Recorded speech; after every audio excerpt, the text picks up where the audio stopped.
It's Wednesday on Your View. Welcome to the show. I am Murayo Afolabi Brown. As always, I have the ladies with me. YK in the building. Good morning. Ready back to back this week. What's going on? Since I took the week off and then Julie is not around, yes, I said, let me try and be a conscientious host for the rest of this month. I love this color on you. Thank you. Gorgeous. Good morning. Anything interesting happening? Yes, so one of my boss went and took a clip of me talking about the bishop yesterday. Oh my God, I sent to the bishop. The bishop said that he's going to they're having a love fest in February and he's inviting me. So I will now see what love is about. Oh, nice. In fact, Bishop, while you're at it, please make sure she comes to church. All of you, I'm going to make sure all of you come. He needs to draw you. He said you will come and see what love. All of you will come and see what love. Okay, no problem. We look forward to Meanwhile, it. Before I forget, today is Chenwu's birthday. Chenwu is my younger brother, my father's youngest child. He's 40. Seun Kuti? Yeah, he's 40 today. Damn, that's nice. Fantastic. Yes, so he's happy birthday. Officially entering into he's halfway. You know, he's now middle age. He's now officially middle age. No, he's the youth. No, he's not even the youth. He's still middle age. Yeah. He's not even the elder of the youth. He's the old. He's not the elder of the youth. He's not the elder. He's in the middle. His analysis on top of 40. He's older of the youth. He's older of the youth now. He's the elder. No. 50 is the older of the youth. Oh, really? The 60 is the youth of the old elders. Oh, wow. Okay, thank you for the analysis. So thank God I'm still a youth. I'm officially still a youth. Oh, thank God. Yeah. It's not nice having with people who are on TV or celebrities because we've seen them for so long. We assume that they are much older than they are. I'm surprised. He's one of the really smartest people I've known. He's really smart. Obviously, he reads a lot, and I love his videos and his live. Like I always watch it. I never miss any, and he's very informative. So happy birthday to Seun Kuti. Fantastic. How are you doing, Topsy? I'm very good. Grateful to God. I've not understood this hair, you know. And the hair is going today. Oh really? But I'm trying to really understand. Yeah. I feel. Yeah, maybe it's the Hamatan, but I don't know. I just feel like I'm always. I just love that it's scratching. In the front, it's African and it's lovely. I love it. Don't worry. Don't I would mind have it. done this if the whole thing was called. Yeah, the whole thing. I have black hair. I don't understand it because naturally my hair actually is black at the roots and golden at the tips. Okay. I'm very, very good. I resumed at the gym yesterday. I haven't been in the gym in like 3 to 4 years. I felt very lost, you know. And then they didn't have this evening group class, and I really wanted to just blend in at the back of the group, you know, just doing like I'm fooling myself. And I used to go to gym before my mom's death. After that, I just couldn't go back. How are you doing, Mariam? I'm doing fine. You know, with weight loss, exercise, diet, usually at the beginning of the year, a lot of people talk about that. Yeah. But I've said to myself, I'm not going to just talk about it. I will just do it. What do you want to lose? And let the results just show. Sure. No, what do you want to I'm not losing. I didn't say I'm losing anything. I said I'm not talking about anything. I will just talk about losing. I'm here for you. In fact, like you want to be abusing some of us. In my small community estate, there were the few of the ladies. So all of us are trying to lose some weight, get a gym. One of us that is very slim and skinny too came out to their own. I just look at my auntie. Can't she be back to your house? We're not calling you here. Some of us, but you know, with RCCG, today we started officially 15 days. Did you see the video I sent you? Especially for you. It's not especially for me. That's not for me. But our prayer is that as we wait on the Lord, that God will answer our prayers and that we use this time to consecrate ourselves and focus on the things of God. That video was for you. Let's go on a break. You have to talk what about the video was about. I cannot talk about the video. The guy was fasting. And then went to eat a bar. And he Let's go on a break. We'll be right back.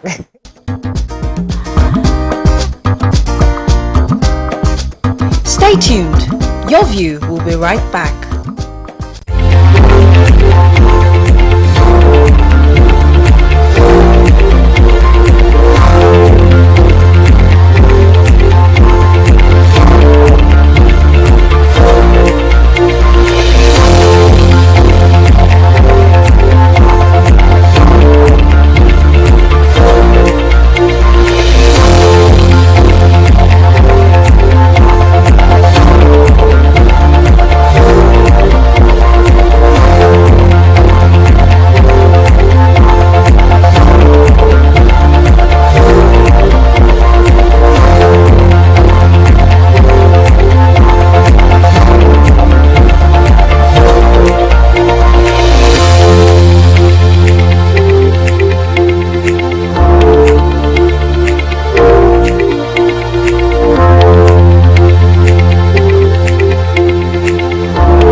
Thanks for staying with us. We're going to start with The Nation. Buhari, what Nigerians stand to gain from Tinubu and Shatima. Elections will hold as planned, says federal government. 150 nurses resigned from LASUTH in the last 3 years. Judiciary won't be manipulated under me, says CJN Ariwola. DSS won't succumb to intimidation and harassment. Sonwo-Olu, Uzodinma, others mourn Anyam Osigwe. Huge crowd welcomes Peter Obi to Onitsha. Okay, which story are we starting with in Nation? Okay, so I'll take the Lagos State University Teaching Hospital, LASUTH. The CMD was speaking, and he said that in the last 3 years, 150 nurses have relocated. And so that means 150 nurses have resigned from LASUTH because they are relocating. I guess Japa is the word. And he says that, but thankfully there hasn't been any void created by their leaving, because they have what they call a replacement strategy, where they're recruiting even more nurses who are even doubly qualified. Also talking to involving retired nurses who are retired but not tired. So they're making sure that we have nurses on ground. He also talked about an ongoing construction of the SDG building, which is a 120 bed capacity in the hospital, and is 90% complete. He says it's going to help a lot with the issue of bed space shortages, and he said that the SDG building is, it's something that once it's complete, it would stop a lot of the going away. He says that there's also a committee that they have put in place so that people are moved from the emergency critical section and taking ease into regular wards. So LASUTH is doing a lot to make sure that patients are taken care of.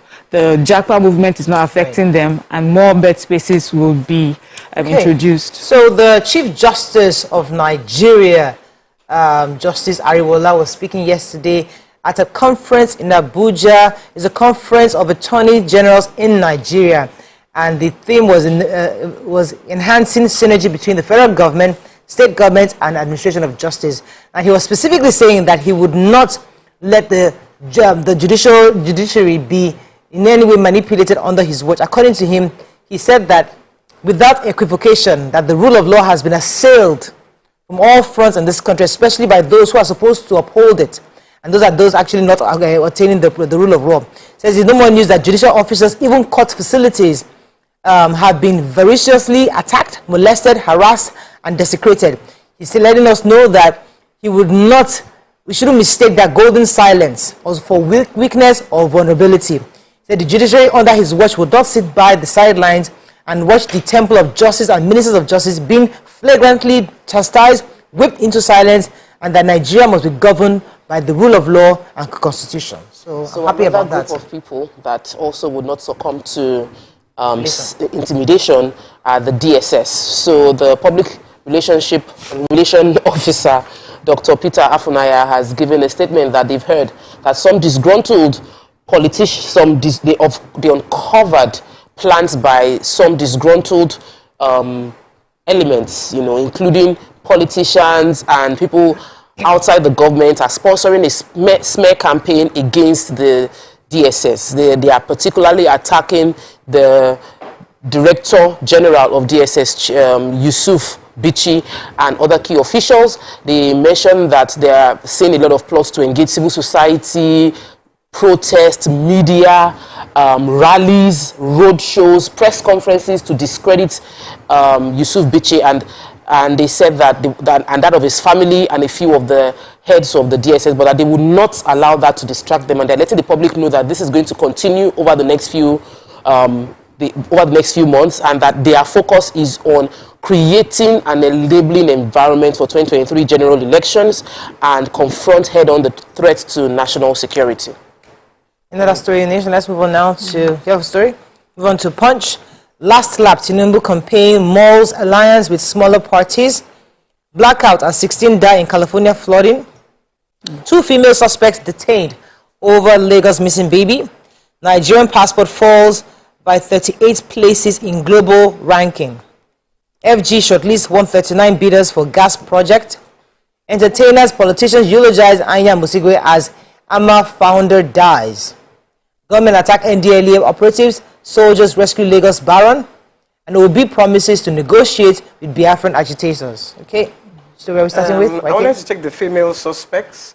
You know, I think you took it on Monday, that this lady who had a baby in the hospital, the policeman came, took the baby, arrested her and her 2 kids, and gave her, I think, 15,000. I said he doesn't want to see her in the police station again. Yeah. Okay.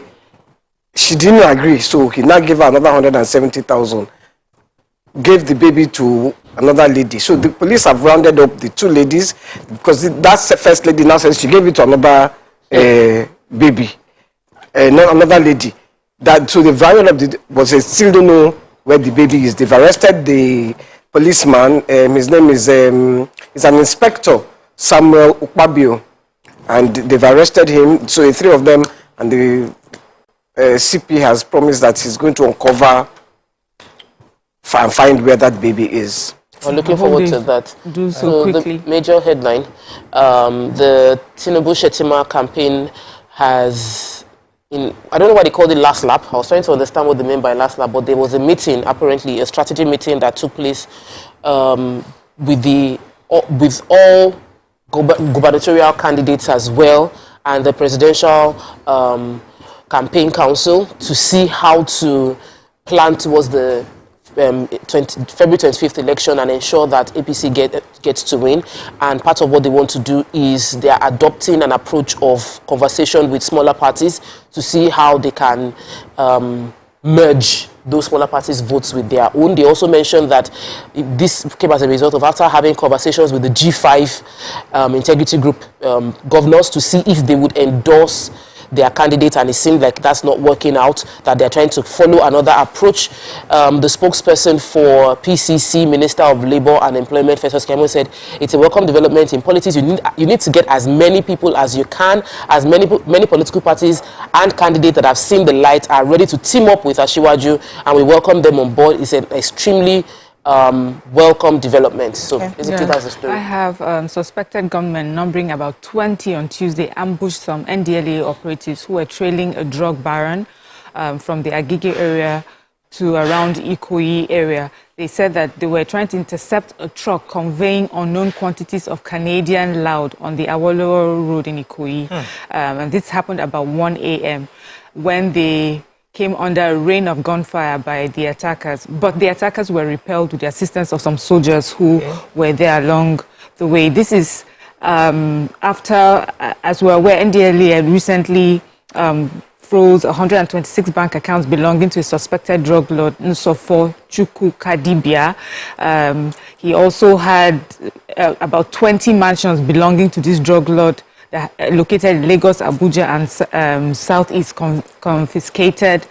There's also a back and forth with the police. The NGL is alleging that that particular truck was protected by some security operatives who could have been police officers. But the police is saying that there's no how that police officers would be the ones, protecting that, and there's no how that there would be a gun battle between the police officers and operatives of the NDLEA. They would investigate. Maybe these are just fake security operatives. All right. So I was going to take the picture story, the blackout that happened in California. 6 people have been confirmed dead after the early Tuesday flood that happened in California. According to the report, the sheriff of the county has ordered a total evacuation of 4,000 residents after the Bear Creek began to flood amid heavy rain. It's interesting that one of the things that I noticed from this report is that the California news agents were able to tell the people that so far they're about to reach about $1 billion in cost of how to evacuate, and that this flood is going to cost about $1 billion. And they also calculated the fact that in the last 2017 and a few other years, between 2011 and 2017, it also cost the government about $1 billion to take care of this kind of flooding. Now, that is interesting to me because when floods happen here over here, we don't usually talk about the costs because sometimes it's almost psychological where the government is trying to tell you that this thing that just happened is going to cost us this amount of billions. You know, people now, the burden is now on the people to understand that, okay, it's going to cost them money to evacuate us and to get us shelters and everything. But here we don't really have, they don't count our costs. We have a shelter. We don't have anywhere to count our funds costs. that our governors have been chopping. What's the name of the fund? Ecological fund. Yes, so we have That's funds that what we put ahead of when issues like this happen, but let's go on a quick break. Okay. Yeah, when we come back, we continue with our review. Stay with us, we'll be right back.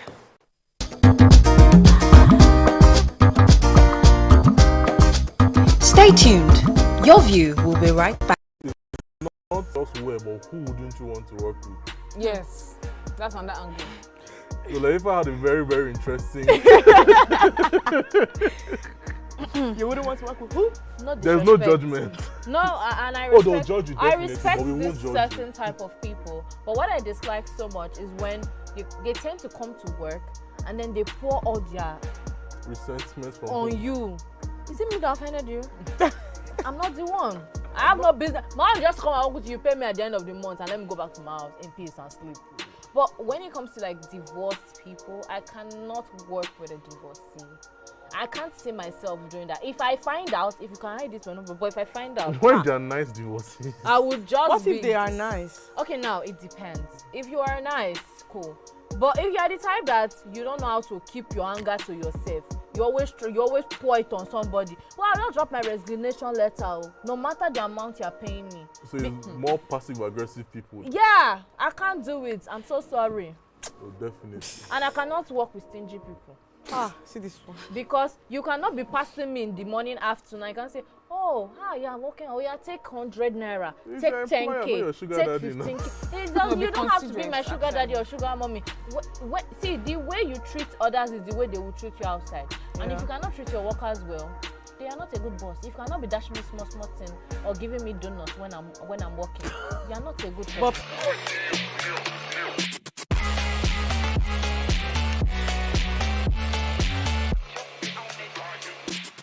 Ladies and gentlemen, please welcome showstopper, voice, stage and film actor, CEO and celebrity mom, Oluwabamike Olawumi Adenibunyo, aka Two Shots in the Air, Bam Bam!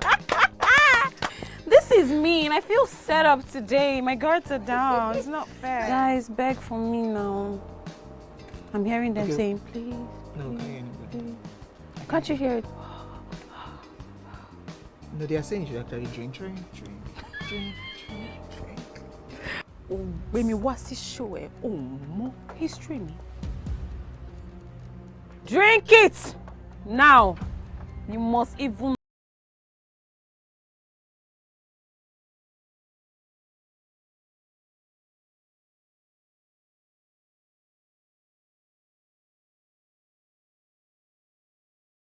Ladies and gentlemen, make welcome pioneer Positive Force member, dancing queen of the 80s, non-conformist, Afrobeat historian in her right, and long-standing member of the multiple award-winning all-female show Your View, Omoyeni Yeni Anikulapo Kuti, aka YK Power! Ginger, Take it. today we'll go here. Hey, I don't read you. Are you sure? I'm not here to answer questions. I'm here to drink. We're in trouble today. Wait till your age. I was close now. I said 1975. He said 73. He said 75. Fellas wasn't even born till 75. So will I drink half? You go drink. Take. Make I help you. Russian. No be half. I try. Which half? You will make me drink. I'll give you a hint. Lights in no.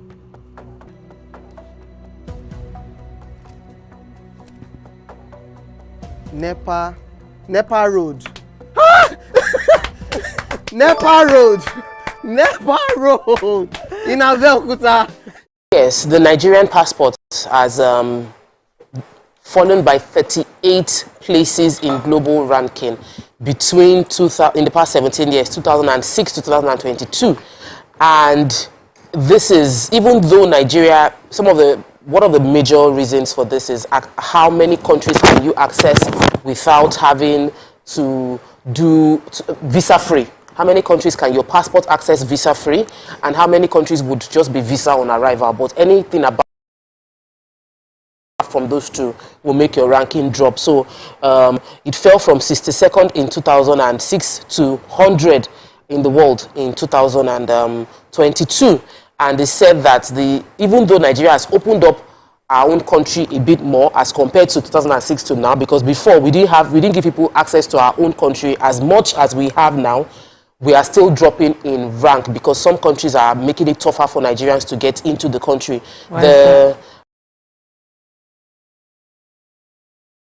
So I would think that the Foreign Affairs should be concerned about this, because these are conversations about how Nigeria is seen. And somebody was, one of the reports showed that it wasn't an economical issue, that it's just about accessibility.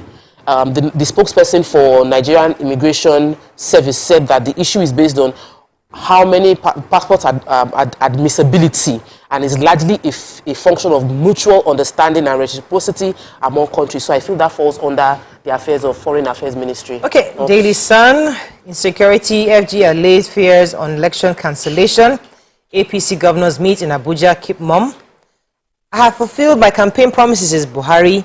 Adeleke orders review of Elisha varsity establishment. Edo train attack, we have not completely won war against insecurity, says Tinubu. Mock controversies trail new Naira notes, CBN transaction limits. LP campaign venue, Delta accuses Utomi of deceit and blackmail. And 2023 APC candidates championing modern democracy with power of delegation, says Kalu. Okay, which story is... let me take the major headline. So the federal government has assured Nigerians that 2023 general elections will be held as scheduled on February the 25th and March 11 this year. The Minister for Information and Culture, Alhaji Lai Mohammed, has dismissed the concerns by INEC that security challenges across the country could lead to cancellation or postponement of the polls. So he says that he's aware that INEC is working closely with security operatives to make sure that these elections are held as scheduled. At the same event, we had the Minister for Health, and his presentation was on the resurgence of COVID. He said that the government has concluded plans to vaccinate unvaccinated travelers entering Nigeria at the airport, and also said that the Omicron variant has been in Nigeria since 2021, but dismissed fears of the new variants of COVID-19 in the country. Okay, so our President Muhammad Buhari, was saying yesterday that he has fulfilled his promise to stabilize the nation when he came in from May 29, 2015, that he has stabilized the country and tackled Boko Haram.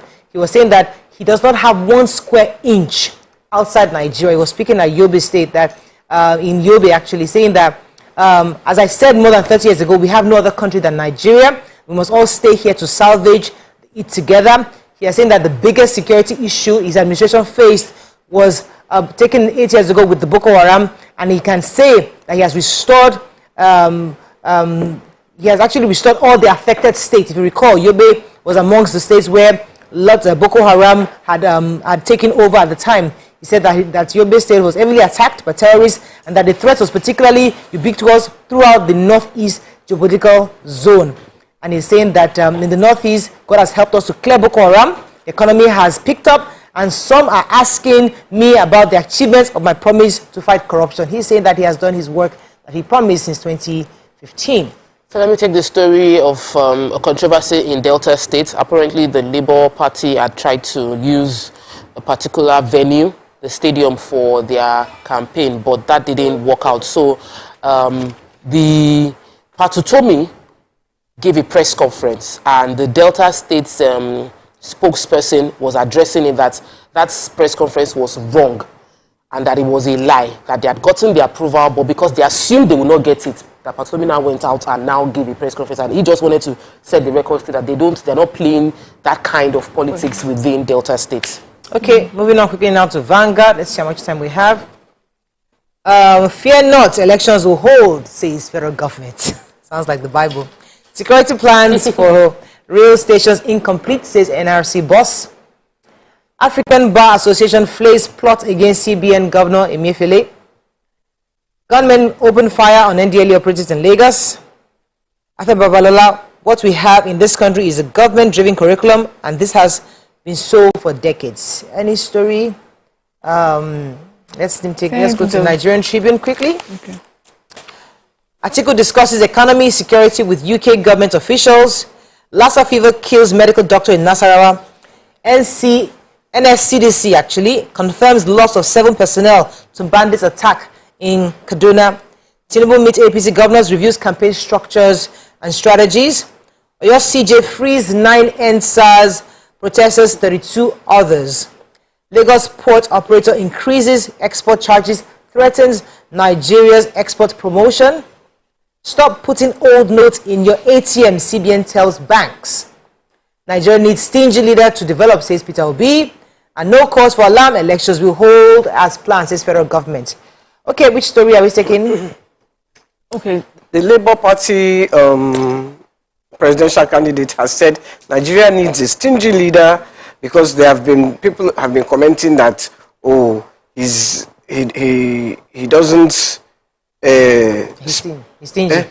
stingy, and that there was a particular thing that they said about him, that he didn't take care of the people, he just saved money. That his own is to be saving money, and that's what Nigeria needs, not a spendthrift. Okay, any other? Yes, and that it's not a job for retirement, not to go there and retire. That he is young and his second in command, they're both young and ready to do the work. Okay, so the Nigerian Medical Association in Nasarawa State have confirmed the death of Dr. Ahmed Isaiah on December 31st. They said that he died as a result of health hazard-related issues, specifically Lassa fever. He died, they said, on the 24th of December while he was carrying out a surgery on a patient. He collapsed. He had been ill. He was aware that he was sick, but there were only 2 doctors on call, and he had to continue working even while he was sick. And eventually, he passed on. And the doctors are asking the federal government imploring the government to employ more doctors and introduce incentives to curtail brain drain in the state, because there's so much pressure now on the few doctors left to keep working, even in spite of health-related issues, as we've seen in this case. So, sad story of the passing of Peace Osigwe, and the governor of Lagos State, even the presidency, also issued several commiserated with the family. Peace Osigwe was the founder of the African Movie Academy Award, and she died after a brief illness at the St. Nicholas Hospital. She was aged 54, and in a statement yesterday, they confirmed her death to the world, and everybody is commiserating with her. The governor of Lagos commiserated with her, saying that she's an Amazon with the family, saying that she's an Amazon in the creative sector, and many other people are also saying the same. We also commiserate with the family, that God will grant her comfort, her family. Amen. Amen. All right, let's go on a quick break now. When we come back, we continue with our hot topic of the day. Stay with us. We'll be right back.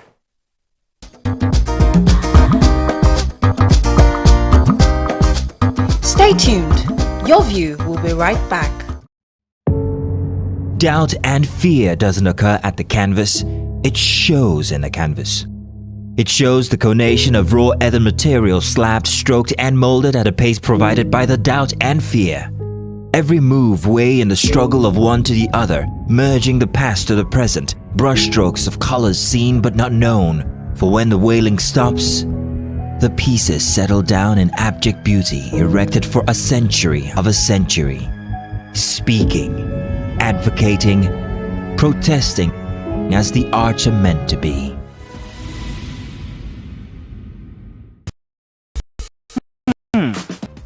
Have you ever wondered what happens behind the curtains of a man's mind? Or perhaps you're one of those who wonder what men talk about when they gather. Well, here goes. Imagine what it takes to put together the perfect cocktail, or maybe mocktail. we need a bit of sports, a sprinkling of current affairs, some very deep topical issues, and last but not the least, a healthy dose of grumbling of those we love to hate. And yes, you guessed it, women.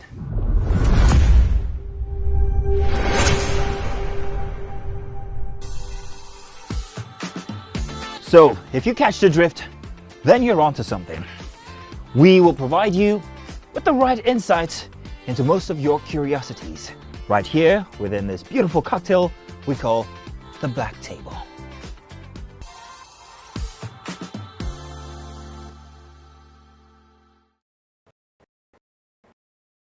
A little bit more. Perfect. I have exciting news for you. You asked for it and you got it.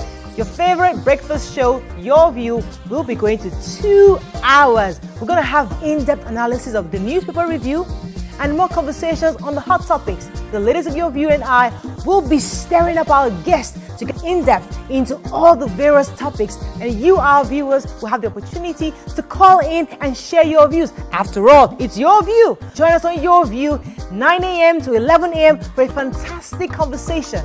Don't miss it. Ladies and gentlemen, please welcome showstopper, voice, stage, and film actor, CEO and celebrity mom, Oluwabamike Olawumi Adenibunyo, aka 2 shots in the air, bam, bam! This is mean. I feel set up today. My guards are down. It's not fair. Guys, beg for me now. I'm hearing them saying, please. No, please. Can't you hear it? No, they are saying you should actually drink. Oh, when me watch this show, more history me. Drink it now. You must even up the game. Mama chased. Oh man, me. No.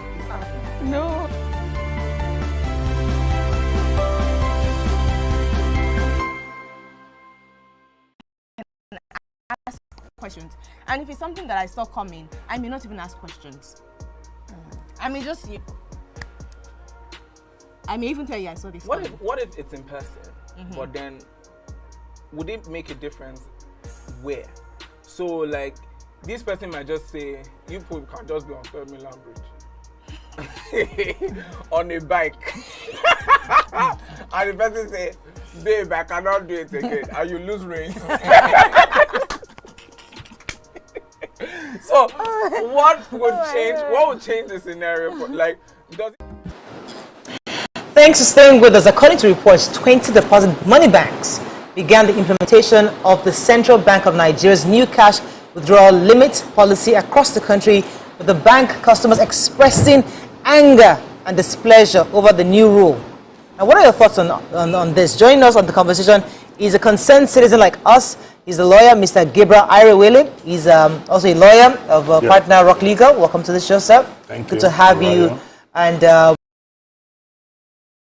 we wanted to bring you to join the conversation because we wanted to have a discussion on this policy. Many Nigerians are complaining that this is another attempt of government to rob them of their hard-earned money. It's another policy of government to benefit the rich, because according to many people, the rich will always get their money if they want it anyway. But this will really affect the poor. So we thought to bring you as a citizen to express your views on this. Do you think the policy is good? And if it is, why is it good for people? Or if you don't think it's good, how do you think we can benefit or we can improve on it to make it better? Thank you, Mariah. Thank you, ladies of Your View. The policy is one of the best policies, as far as I'm concerned, that the central bank has come up with. Why? Because it speaks to the issue of the problems, to my mind, that we have in the country. For example, the problems of corruption. Because usually people say, oh, Nigeria is very corrupt. And I wonder why. How? How can you move millions of dollars? How is that possible? Because it's possible because these cash are somehow taken out of the financial system. That's how corruption thrives. Also, if you look at the issues of kidnapping, it's such a serious. About 2 weeks ago, someone called me, a friend of mine, that one of our friends was kidnapped and we're raising money. And eventually 20 million naira was taken in cash. Eventually it was released. I asked myself, how? How is this allowed to happen? So the policy of the central bank, to my mind, just went to the real issues of what bothers us. Now the poor, I don't know how it affects the poor. For example, I don't see myself as being rich. For a very long time, I can't remember when I went into the bank or how to handle cash. For transactions as not as high as 5,000 naira, I transfer. So, and I think there is enough technology to handle cashless environment, like the central bank had planned to come up with this policy. So when people complain, actually when I was told to be here, it's an opportunity to interrogate what the complaints are. Because okay, so let's start with the complaints. I'll come to talk about me, because one of the complaints is that businesses are having issues. I was reading the papers today, someone was saying, I'm a cash business. How do I transact? There's sometimes I just need this money, loose cash, but let me come to... Yes, we're just even saying that the ecosystem that would allow for a cashless system has not been put in place. We have people who, sometimes you go to make a transaction and network is down, app is not working. You are now going back and forth. You have somehow... knowing that you can get cash is a backup. Now, if we can't get cash or as much cash as we need to do a transaction, where does that leave us? So we're saying, have we put all the other things necessary to make a cashless system possible? Well, that's a very valid point. And I assume the central bank should have thought about the ecosystem. In fact, before now, I've always been wondering, why is it that when failed transactions happen online, electronic transaction, there is no protocol? I know people have mistakenly transferred to other accounts, so you can't get your money back. As far as I know, there is no protocol. So it's an opportunity for the central bank to now put the right protocol in place when these things happen. Now, for the person that says it's a cash, I don't know anybody that does cash transaction. The purpose of banks is to keep cash for you. So if you are not integrated into the banking sector, I don't really know the kind of business you are doing. So, yeah. I think you are talking from, which I find is the problem of most of us. Everybody talks from my own perspective. This is how it bothers me. Nobody looks at the bigger picture of how it bothers other people. And that's one of the problems Nigeria is facing today. Because you don't do...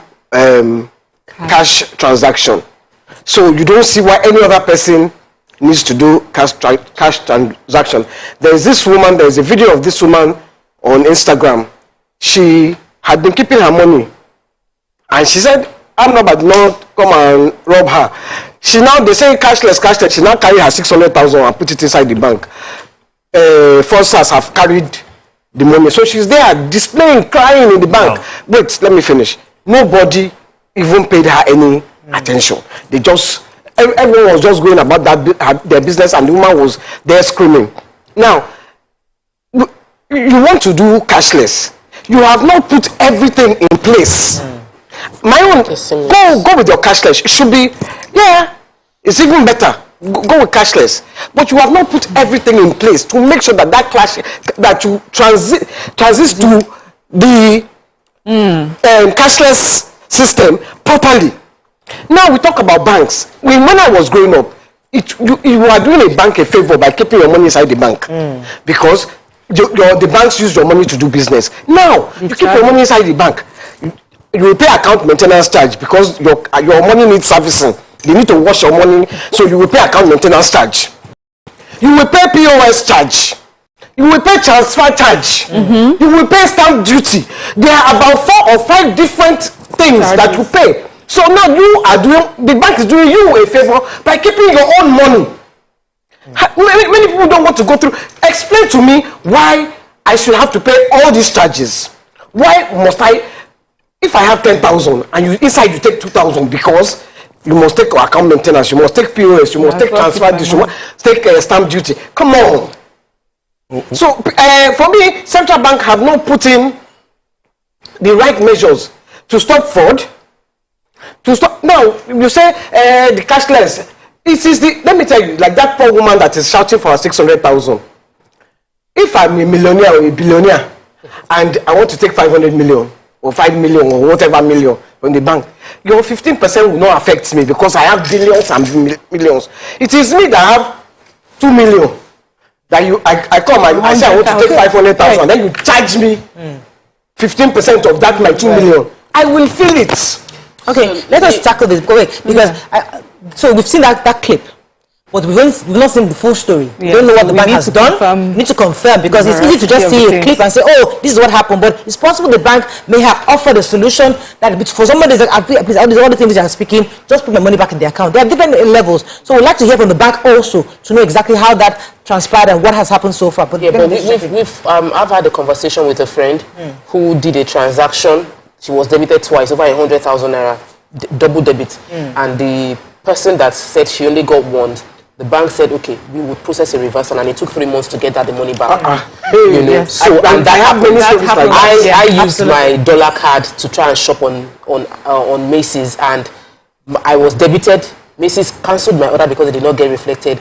I did a complaint on my app twice, and somehow I didn't remember. By the time I got to the bank, they said there's a time lapse of 6 months, and if I do not do my complaint within 6 months, my transaction is invalid because it's a dollar transaction, and that's how my money goes. So I, like you, I believe strongly in the fact that the CBN have the right, intention, but we have an infrastructural deficit, which is the reason people are kicking against it because they don't understand it.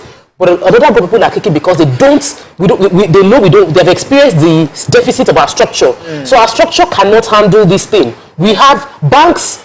This is a move that would empower banks. It would enrich banks, and it would, to a large extent, keep us slave to the banking system. I'm into real estate. If somebody wants to do a transaction with me and the person is not in Nigeria, the person tries to issue a transfer money to me, and they said until the person shows up physically to do it. When the person came here to withdraw her pounds, they said there's no pounds available. Many issues that are within. So this is reality. Some people want to do transaction and they say the bank cannot fulfill it because you have to respond before we're going to. So. Because these are real Nigerian issues. I only am in support of the policy, but you are very correct to say that the ecosystem doesn't exist. But to me, that is not a reason why the policy shouldn't work. It is a challenge for the central bank to put all these in place. For example, why would bank? Honestly, I don't even know why. The banks hold a responsibility for agreeing to keep my money. If, for example, fraudsters, like I saw that video, took that 600,000 away, there should be some level of insurance. The bank can afford to give that lead. Once you investigate, you see that, okay, this lady wasn't careless, even if she was careless. The bank must be responsible, and that's why you have banks. So the central bank should put in place the right policies. I agree with you. They can't be charging all the commissions. And in fact, right now, you don't even know what charge. The last one, they said electronic banking charge in my bank. And I'm wondering, I've been in one particular bank. So there should be a clear policy on what charges are allowed and what charges are not allowed. So I have to go on a break because obviously there is issue of the charges, the CBN. There's issue of the intention of a policy. There's issue of sensitizing the public to understand why. So yes, it's a good idea, but is it the right timing? When we say it's not the right, there's never the right time to do the right thing. But let's go on a break. When we come back, we dig further and take some more phone calls on this. Stay with us. We'll be right back.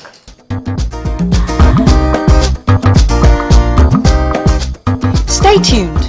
Your View will be right back. Ask questions if I want to ask questions. And if it's something that I saw coming, I may not even ask questions. I may just... I may even tell you I saw this. What if it's in person, but then would it make a difference where? So like this person might just say, you people can just be on 3rd Milan Bridge on a bike. And the person say, babe, I cannot do it again, and you lose range. So So what would change the scenario for, like, does it matter where? Do you want to have like a fancy dinner like the film you were mentioning? No, like finding up you, right? Or do you want to be on the street? No, carry me go fancy dinner. Or you might just una dey run for treadmill. Or you not a joke. You tell you lose for your web. Now I don't turn attempted murder. So which would it be? Because I'm like, in person you have the closure that you want and the few injuries. Guys, that's one place. It could be inside the car. You can sit inside the car. Why car? Why not bike? Who will be driving? Why bike? Who will be driving at this point? The car will be stationary. Pray I'm not the one driving. The car will be stationary. Because I go master. You can't be telling me like me. I'm going to drive near water. You must consider.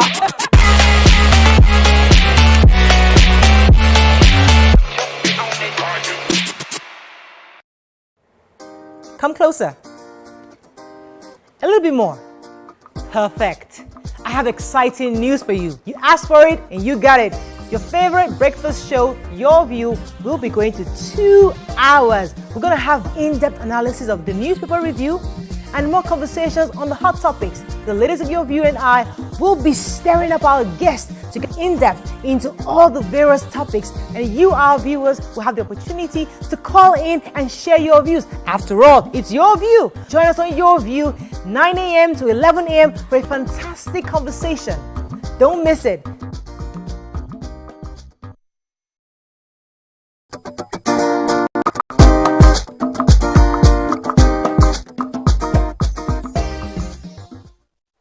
Thanks for staying with us. So we still have our lawyer, it's our guest. We know you don't work for CBN. I know you're a financial analyst, but you just helping to join the conversation. You're Nigerian, concerned Nigerian who's joined the conversation. But I want to also separate and compartmentalize these issues. There's a general issue we all have with banks, which hopefully we can take on directly with CBN if we can get one of them to come on our show, because they really need to start this media tour with this policy. We've not seen any of them so far. But hopefully we'll discuss the issues we have generally with banks. We'll discuss now, I want us to focus on the policy, this cashless policy. And I understand very clearly, one thing has been solved critically, that we don't have the infrastructure to ensure that when I do go cashless, your money, you get your money, and I get my money. There's a problem with an infraction, I can always find succor in some kind of system to ensure that I get my money back. That's been stated. But the third point is that the objective of the policy, if indeed the infrastructure works, and there are ways to ensure that everybody gets their money if there's a transaction that goes bad, will it help Nigerians?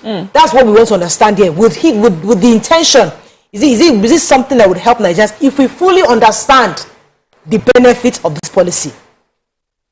I think based on what you had said earlier, for me that answers the question. Yeah, so I think that it will help Nigeria, even as a country. It's going to almost eradicate our security problems, especially. So it's focused on security issues, not really about us. The issue of kidnapping. Yes. Is going to help that issue of kidnapping. It's going to reduce corruption, because it just helps the authorities to monitor movement of cash. That's all. Now, regarding how they execute the policy, there are gaps. I'm not a central bank, but I know that central banks should know that they have to put the right policies in place to ensure it works. For that lady that was complaining yesterday, I don't know how that can happen. Then all these charges should be streamlined so that you know. And why would you even do a transaction of 2,000 naira and you are being charged? It doesn't make sense. Right. Why would the central bank allow banks to charge for any transaction? Don't forget, the main purpose and duty of bank is to keep your money and use it as credit so that they also make profit. So this double layer, most banks have now made that the main goal. Transactional charges. Yes. So and when you look at their books, you'll find out that the profit margin on transaction is even higher, almost some banks. That's why. But that central bank should not allow that to work. So that's their own. But I'm only speaking to the policy and the benefits of the policy. So if they're saying the benefits is just for example, as you said, help in security, reduce corruption. Criminality. Well, they said they will also help inflation. I'm not sure how that. So let me address the inflation part, because I understand that for me, when I read the reports and all their press release, they've been very efficient in press releases. Doing press release, but we need them to hear us and ask questions, and we can get feedback. So I know that I don't see how it will break down, it will resolve inflation issues, but I see it dealing with liquidity. So we have excess liquidity. What that means is we have too much cash in circulation. It is a part of inflation, but the inflation that affects many Nigerians is that food products are more expensive and that there is excess liquidity. But this would address the fact that there's so much liquid cash around, which is why they are doing two policies. There are two major policies happening right now. There's a change of currency and there is a restriction on cash transaction and withdrawal. So the change of currency and the combination would help reduce that plenty of people carrying Ghana must go of money everywhere. All the Ghana must go they've hidden everywhere becomes useless at the end of this year, at the end of this month, which is a major win for corruption, because you cannot carry that money to the bank. You will need to explain where you got the money from, and you need to explain where the money has been hiding. So that deals with that. I want you to help me with something. Many business owners are complaining that they can't run them. What kind of businesses do you run that you cannot do a transfer? I'm not clear. Maybe I'm the one, I'm not seeing it. But if you own a business that you need cash transactions, please call in. I would really like to hear and get a better understanding, because if CBN understands that there are some businesses like that, hopefully maybe they can retweak some of these policies to benefit those people who need it. Are there businesses that actually can run their businesses without cash? I'm sure that many businesses can within Lagos. My business is largely legal, and I deal with local people, but they do transfer. Most of the laborers that are doing cutting grass and all of that, they are paid 30K, but I do transfer to them. But for them to access that money, it costs them. So when they want to withdraw their money and they complain, they would rather I go and withdraw 300,000 naira cash and give them, because that way, when they get 30K, they are truly getting 30K. They're not paying the POS person to get the money. On the contrary, so it is the charges that they are paying that is making them uncomfortable with having to go to the bank, because they don't have access to banks. So there are two people that are going to benefit from this huge POS, people that run POS machines, and the banks, because for everything you transfer money on, I want to buy paper now, I'll need to be transferring money because of all of that. So Ade, are you there? Good morning. Thanks for calling. You're live. Yeah, good morning, Morayo. Now, since you have holding me on, I'm so sorry. I'm so sorry. I'm so sorry. Go ahead. Now, my point is this. When they were discussing this on journalist hangout yesterday, Central Bank was communicating with them. Last year, on 2 occasions, I said they should invite Central Bank to the office, to your studio, so that we can ask them questions. They didn't come. Now, my point is this. Me, as I'm talking to you, I have 250,000 naira or 500 notes, brand new, with me, that I kept, in case I come home for hotel. And likewise, all my colleagues in the diaspora. You can imagine how many billions. But the message did not plan for us. They just said everything will be January 31. What's the plan for our people in the diaspora? Nothing. So I love the way the YK expresses our view this morning. That's exactly our view. You have to consider all that thing. Even in London, we sell cash. You go to a small shop, the man will say, if you use this card, I'll charge you 50p. So go to here and get the cash. So you get to use cash. Not to talk of Nigeria, where there's no infrastructure. So they're not thinking about us. So it's a wrong policy. Bring the central bank to your studio. Let's question them, please. So, Mr. Ade, let me ask you a question. So, if you want to buy a car in UK right now, you can take 10,000, whatever. I'm just, when you say they can use cash, I'm just saying. But even in Nigeria, if you want to buy a car, you do transfer. You cannot take the cash. You want to buy a car that is 40 million. If you have cash, listen. It is unlikely, it is even unreasonable that if you want to buy a car of 40 million, you carry 40 million to the car place. Even the car place will run. You want armed robber to come in fact, they will even believe you are an armed robber who wants to just drop that cash, they will come and collect the cash from them. So it is the car owner will say, send me the money. Go and pay it. Okay, what if I'll come to Ike now? So I am for give example. I am a kidnapper. I just collected 100 million naira from you. As that 100 million naira, 50 million is my own. And I want to buy my wife 30 million naira car. I'll take that 30 million to the car dealer and I'll buy it because I am a kidnapper. I've got the cash. And it happens. That's the reality. And they use it to buy motorcycles. Yes, they buy motorcycles. Yes, that's the reality. You want to say this kind of cash transaction must stop. That's what I was saying. So, tell the person, the owner of the car, the one that you are buying the car from, that don't collect that cash. because when you collect that cash, there's no way you can pay that cash in. You have to explain. I'm not even talking about big million or billions of naira transaction. I'm talking about just the day-to-day transaction. And we will say that the banks have. We will say that the banks have sort of put something in place where there's an amount of money that if that you can pay in. When you pay it in, they would ask you more information than normal. Yes. And the source of it. And also, as I understand the policy, there is a limit. You are entitled to cash. Central Bank did not outlaw cash. I think 500K in a month. That's no, in a week. In a month. It's a even if it's a week, a month, it doesn't matter. I think it should even be lower than that. Because if you say in a country where the minimum wage is about 50,000 naira, why should your access, even 30, why should access to cash be way more than your minimum wage weekly? Think about it. It's just an avenue for some people to take advantage of that opening. So if they say that you have access to cash for 100,000 naira a week, I think that already covers your concern. Most people who depend on cash for our cash basic transfers is probably not as much. Basic transfers, 100,000 naira, I want to buy tomatoes, I want to do this. Isn't it sufficient? Yes, and for us, it's also important for us not to completely throw away the policy. As you have mentioned, we can see in many ways that it can help us. We're constantly talking about insecurity and all the kidnapping that's happening. And if this policy addresses that, I think we are better for it. But we would also agree that it's a Nigerian thing. When we don't carry Nigerians along. We don't carry the Nigerians on the ground along. We sit down with some people somewhere and they speak English and they say things from only their point of view. We need to find out different ways to engage the Nigerian on the ground before we make announcements and proclamations and, policies.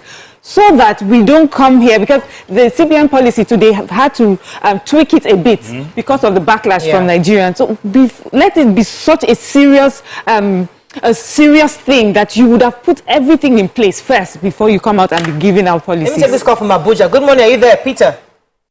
Hello, good morning. You're live. Go ahead, please. Happy New Year to you all. Happy New Year to you, sir.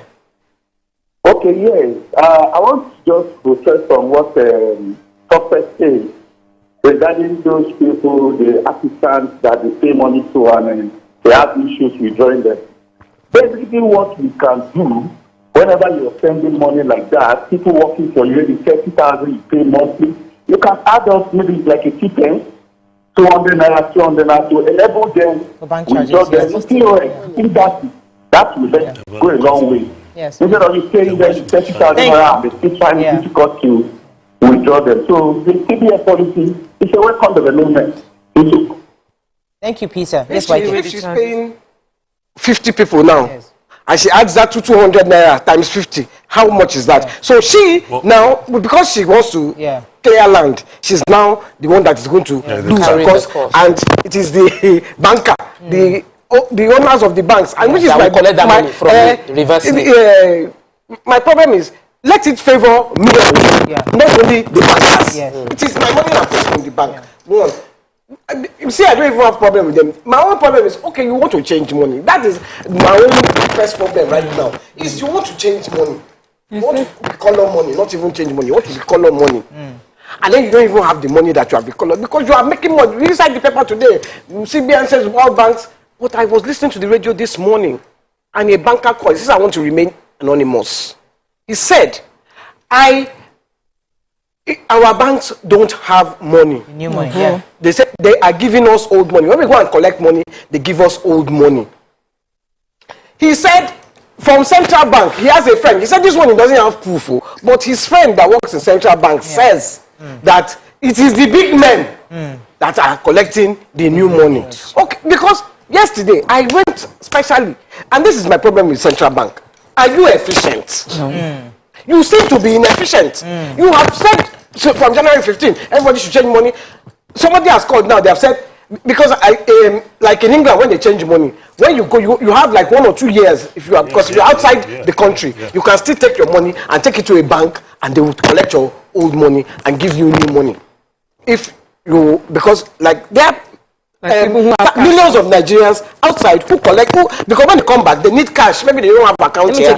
So people are the true. So I was saying, I sent 3 different banks yesterday.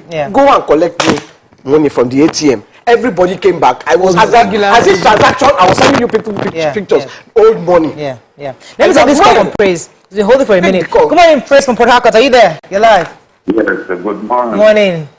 Yes, I just want to contribute to what you did because yes, please. I went to a supermarket, bought a piece, bought of 45,000, and I looked transfer. The supermarket said that they want to confirm the payment before I can go with the piece. And I waited for that 1 hour. They can't confirm the payment. I used it. I came back in the 80 before they can restart it. For me, if I need that I need something to do with that, what I purchased from that supermarket, how can I wait from morning to night to get my goods that they are debit my account? And the supermarket said I want to then confirm the payment before they can release my goods. Mr. Prince, was it an electronic problem or that the person to confirm was not around? You know how this guy did all sort of things. The supermarket said that want to then confirm the payment, and they cannot confirm the payment. The evening time, something that. That's true. Okay, thank you very much. Especially during the Christmas. Sorry, I don't mean to laugh at you. It's just that that's our story every day. Especially during the holiday period, you go to all these big malls to shop. They will beg you, please, can you go outside and get and get cash because the POS are not working because there's no network. Yeah. So I'd like to just contribute to that. It's a question of trust. I'm sure there are millions of transactions. That's just one of them. Because it happens to me sometimes, but I know it's not the daily occurrence. Most of the time you transfer, it's received. Now, because there's no trust in the system, the central bank should build trust. And if you have your NIN, you have a bank account, why can't you just let me go? The appropriate laws should be passed that if you do this and you didn't have money in the account, there should be sanctions. I mean, it's just about distrust in the system.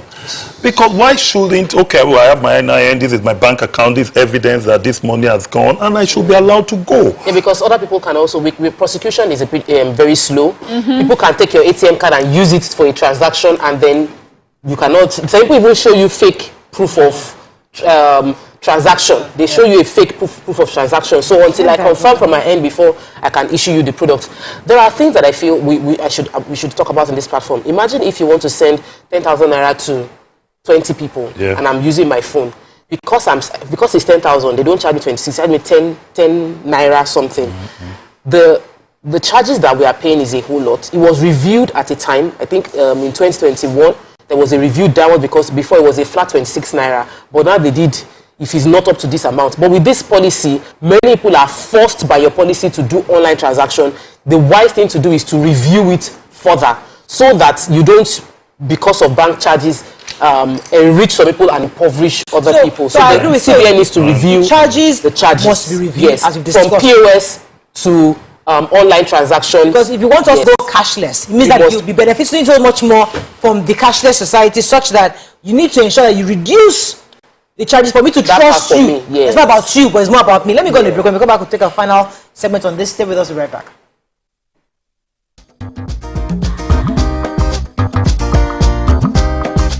Stay tuned. Your View will be right back. Ladies and gentlemen, the one who can make time stand still forever, Mr. Kelechi Amadi. How are you doing, sir? I'm good, my brother. You love that intro, Abi? Yeah. It was great. Okay, Thank you. We try like that. Thank you. Now my question, which I feel is a cheap question. Oh, go ahead. What does ISO stand for? That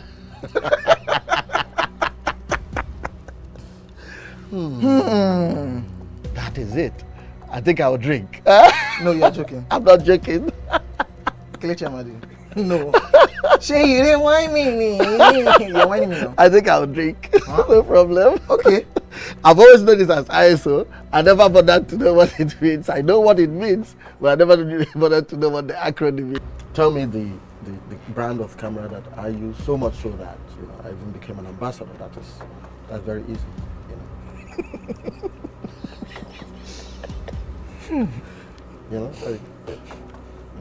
out there. It's supposed to be, yeah. I just said, let me give you this one as a token of my appreciation. Sony. Drink! Wait, I'm not done. You did not say final answer. It's final answer. You did not ask me if that was my final answer. You don't have any choice again. It's only Nikon. how many cameras do they have? My Nikon. friend to drink. I gave you a very easy something. Nikon now.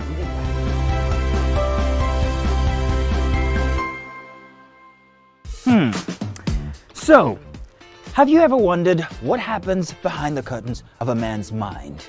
Or perhaps you're one of those who wonder what men talk about when they gather. Well, here goes. Imagine what it takes to put together the perfect cocktail. Or maybe mocktail. We need a bit of sports, a sprinkling of current affairs, some very deep topical issues, and last but not the least, a healthy dose of grumbling of those we love to hate. And yes, you guessed it, women.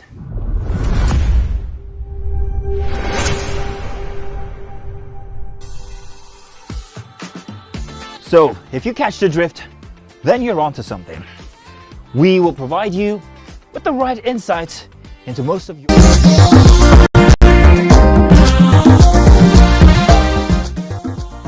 Thanks for staying with us. So we're going to be wrapping up on this, and I think I want to also, it was from this conversation, it's clear that we are very, very much unhappy with the fact that there are lots of charges across not just our bank, our cards, our transactions, and we need to speak to CBN on that charges, on the bank charges. Secondly, we have said categorically that the infrastructure to run a cashless society is not yet strong enough for such in our country, and we need to review that before we actually launch out a proper full cashless society. And thirdly, we've also established that the policy can be beneficial to reduce corruption, to reduce the transaction within kidnappers' crime, and to also possibly reduce inflation. That's the intention of the policy. But for it to happen, we must build trust. There must be some kind of a trust between the policy holders and the people. But I'd like you to wrap up.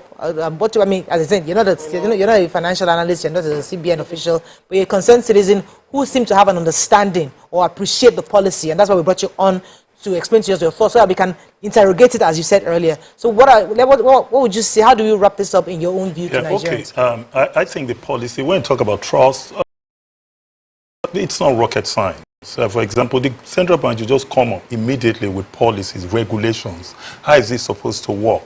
What are allowable charges? Because the way it appears banks just sit together, they gang up and say, okay, we'll be charging 20,000, 20 naira, 10 naira from this. Let's know what the policy is. And also, from a personal point of view, I don't think there's any need for urgency.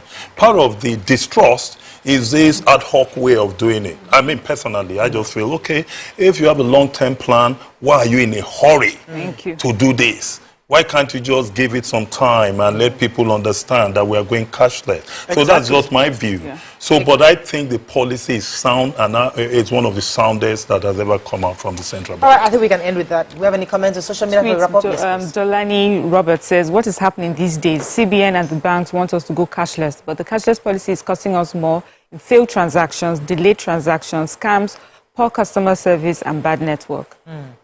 Fantastic. Okay. Yes, Rolake O says, God bless Yeni Kuti for her view on bank charges. We should fight insecurity rather than policies that can't stop kidnapping. It's going to be an easy step for kidnappers to get in touch with large members of families to contribute towards ransom for the victim. And even artisans sometimes these days, they like you to transfer because they don't want to hold cash. Because once you give them 30,000 naira, trust me, before you get home, you buy. Say, just send it to my bank account. When I will need, I'll go and withdraw. And you saw that they have money to save for stuff that they want to use. But listen, the idea of cashless policy helps everybody. I know many people, even when I go to the supermarket to buy stuff, or when I buy on the outside, the malam says, Madam, can you transfer to me? Because for them, they help them to save. Is that my business, we use POS. Yes. And then you will be, if you pay on a Friday, you wait till Monday before you can even see whether that money entered your account. Then you will now start calculating. how much? 100 naira was supposed to enter, 500 naira. By the time they would have removed like 100,000, you will not even see. Then you now start calling them. They say, hey, we can't find the money, you have to wait. You lose so much money. Absolutely. From POS. From this POS transaction, from people using their ATM cards on your... I mean, come on. So we're not there yet. Based on this, we are clearly not there yet, and we need to bring CBN. Infrastructure is not there yet, and we need to find a way to resolve this issue. That's all we can take on this segment. Thank you very much, Mr. Gabriel Ariwe, for joining us this morning. Thank you. We'll come back, move on to the next segment. Stay with us. We'll be right back.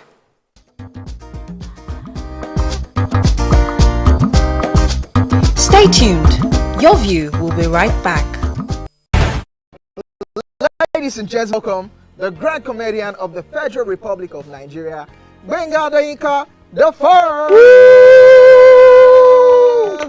OJ right here, 7 of 7, like you already know.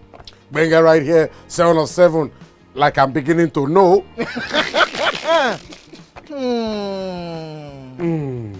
It's now time for the questions. You don't scare me one bit. Bata bata, I go drink. So, okay. So now one chance for enter. My first question. Do you remember the names of the winners of that edition of StarQuest? Of course I do.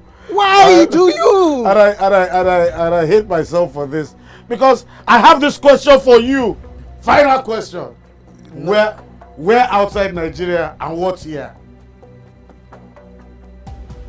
Think you're the only one that can be wicked. I am thinking, because I know back in the day.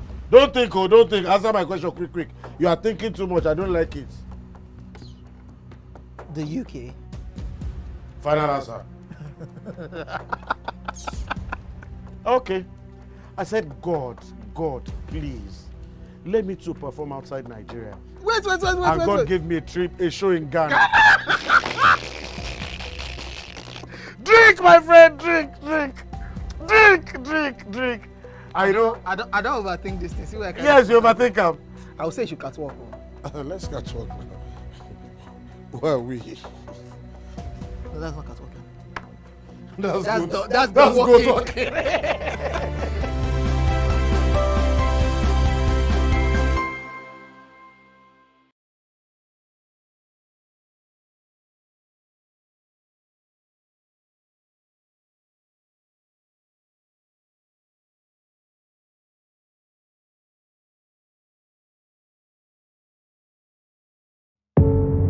Doubt and fear doesn't occur at the canvas, it shows in the canvas. It shows the conation of raw earthen material slabbed, stroked and molded at a pace provided by the doubt and fear. Every move way in the struggle of one to the other, merging the past to the present, brushstrokes of colors seen but not known, for when the wailing stops, the pieces settle down in abject beauty erected for a century of a century.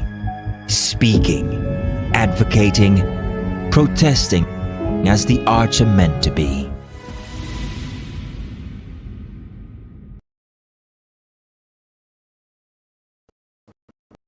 Ladies and gentlemen, welcome to the show, La General, the one and only Pere Egbe. Which of the following is false about teeth?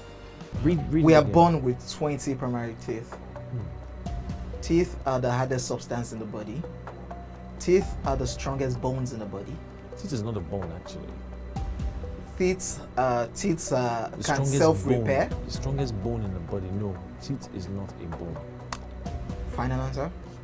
Teeth is not a bone.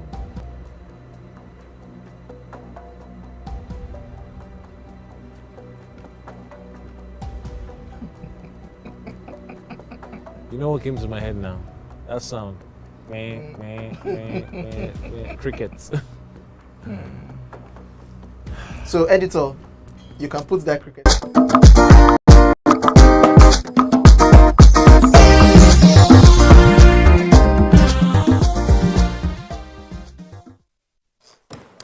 Thanks for staying with us.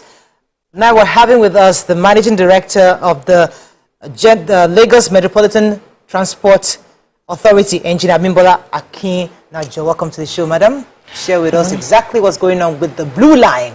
Welcome to the show, ma. Thank you very much. Good morning, everybody. So we know you came here the last time. We thought that it was actually commissioned, but now I'm being told it's even yet to be commissioned. So there's quite a bit of publicity out there about the Blue Line. But we know that you just received a few cars recently. Yes. And in light of the insecurity that's happened recently in Edo, many people are concerned about their excitement about the rail lines about to start in Lagos.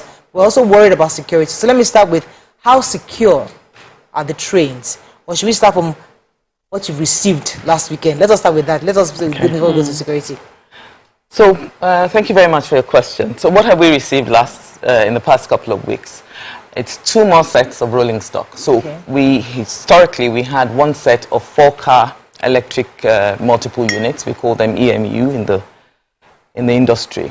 So now we've gotten 2 more sets of that. So in total, we have 3 sets of rolling stock that we will be using to start the passenger operations when we do start towards the end of the first quarter of this year. So by the end of March. So as I said, let me go to the issue of insecurity, because safety is a major problem, especially what happened recently. People are wondering, are our train stations safe? I think, first of all, it is things that will happen that will sort of also help you to rethink your own plans. And that is what we are continuing to do within Lamata and within the state. So first of all, we have always had the visibility of CCTV in all of our stations, on the trains. We also are working with Lagos Neighborhood Watch, who will put sort of like well, I don't know how to call them, not detectives, but people who sort of mingle with the crowd and understand what people are doing, sort of gather local intelligence. So you are listening when they're in your station, you are watching body language, you're just generally watching people.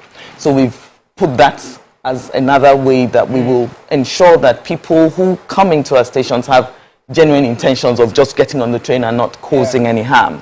All along the alignment itself, we will have safety gadgets that will tell us when there is sort of like motion sensors that will tell us. So we have a whole electric security system that will have a control room somewhere that we will be continuously monitoring. That will allow us to see what's happening on our tracks, in our stations. Based on all the security gadgets that we've put there, we will now have a system within a location that we will have somebody watching, people sitting there regularly, daily, hourly, watching what is going on. And so all of that will sort of help us. So the governor was here, and I feel like it has been commissioned. We know everything about the train, but since we are here in view of the commissioning coming up, could you once again tell us what the routes will be and the stations that are available? Okay, so for now, we have done the first phase, and that will be from Mile 2 to Marina. And that will be the stations that we have that will be available for use now will be Mile 2, Alaba, Igomu, National Theatre, and Marina. Kidding me? If I want to go to Alaba, I'll just take the train. Oh, yeah. You're kidding me? When will you start to actually operate? Okay, so what we're doing now, we're going to be taking various facets of society. It's all about this sensitization to let the people know how to utilize this system. So for now, we'll take students one day, we will have media people come, we'll have corporate people come, we'll have market women come, just so that we can sensitize as many people as possible. But start of passenger operations will not be until the end of the first quarter. So either the last week in March or the first week in April. That's You would need your carry card. Oh, yes. That's in April, right? Yes. So what will happen is, the way that Lagos is going, we're going down this route of integrated transport systems, where we are ensuring that everything sort of ties together. And in that sense, what we had done within Lamata was to inaugurate this carry card, which allows you to board our buses, and even on the ferries now they use it. So when the trains come, it's the same system that you will use. You will notice that when we did the completion ceremony, we have automatic fare collection systems. And on that automatic fare collection system, all you have to do is load your card, you go there, you tap, and the gates will open, just like it happens everywhere in the How do you load your card? Sorry? Your bank, through your bank? Or So you can load your card. We have USSD. We're now starting to work with just local mom and pop shops. You can go there to load. You can also, we have agents all over our bus stops, our bus stations, our terminals, and also the train stations itself. Yeah, so you can do with regular recharge cards. That's correct. Does it cost us money to load though? Like when you buy, no, you put 10,000. In bank, would you now be like, when you finish putting 10,000, what you would reflect in your account will be 9,960 naira? It's a valid question. Okay, yeah, and I agree. So if you go to an agent and you put 10,000 on your card, that's exactly what you will get. Okay. So the customer does not get charged for loading. Okay, that's good. This is I must applaud the cowrie move. Even within estates, you use a card to be. Lagos is really striving to go cashless, and it's digital. a good. This is cashless and Yeah, digital. we agree with you now. Yeah, it's a combination. But the question what many people have been asking is, we know that transit it's been ongoing for a long time. People in Agege, people in Ikeja are saying that it seems like it's impossible for you to have a rail for Ikorodu Road access. It's impossible. Like, where would you put it? Is there any plan to create a railway for Ikorodu, from Ikorodu all the way to maybe like Postain? Okay, so there's within the strategic transport master plan, there are 6 rail lines, 6 metro and 1 monorail. One of them is a line that goes from Ikorodu to Ikeja. Now, the whole thing about this is connectivity. So whilst you want to go from Ikorodu, say, to Costain, if you get to Ikeja, you hop onto the red line. Yes. So there'll be connectivity between those stations, just like you have. And you will then be able to move from Ikeja to the island, i.e. Marina. Right. So I think, where would you put it for Ikorodu? That's what she was asking. Like, where exactly? Like, Ikorodu, is there space to put Ikorodu? Not Ikorodu Road, Ikorodu town. Right. I mean, we managed to. So there will be. So there is a. It's above ground, I'm sure. Well, it all depends on what we do. So there is a concept now. There is no detailed design yet. Right. So when the detailed design comes, it will tell you where. But I'm concerned about this between now and end of February, where you won't allow regular people. So would you be inviting business people, or you just allow people to just go in for free between now and then? Is that what you're saying? No, we will be inviting people. Okay. It will be a controlled position. Okay. Because what it is really, it's more about ensuring that our processes work. Okay, so we also testing have the to process. relate with NRC. NRC currently are the regulators. Yeah. So we must, between the two of us, build the confidence that what we have done, this is something that is new for us. First of all, it's an electrified train. Second of all, it's a metro. It's very different to the intercity system that we have. It is a train system that is designed actually to be able to have a train every 3 minutes. So we need to put processes in place. So it's not that you will get on the platform and a train is waiting for you for. Dwell time right now is designed at a maximum of 90 seconds. Oh. So it's exactly like a metro system that you have world over. So all of us need to know. So I need to sensitize the passengers. Like, you don't come and begin to chat and think the train will wait for you. I wanted to say, you need to come and get on the train. I wanted to say, us and our African time, when they say train will leave at 9 a.m., we now saunter in at 9:30. I'll be vexing that the train gone? Yes, how can it go? But then, talking about this, it leads me to question on maintenance. A lot of fantastic projects we commission, and then a few years down the line, it's just a sorry sight. What would be the measures you're putting in place to make sure that it's maintained for a very long time? Okay. So there are 2 facets to maintenance, obviously. There's the hard infrastructure maintenance, and then there's the soft one, i.e. just daily facilities sort of maintenance thing, cleaning it and making it comfortable for the passengers when they come. So that perspective, both of them will be handled by private sector. So the daily cleaning, we will have facilities managers who will work with us.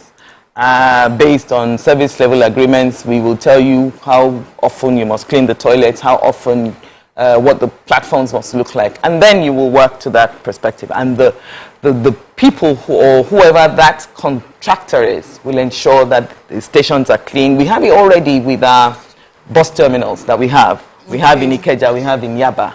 And I'm sure you can attest to the fact that our terminals are always clean. So that is the sort of system we will run for the rail system as well.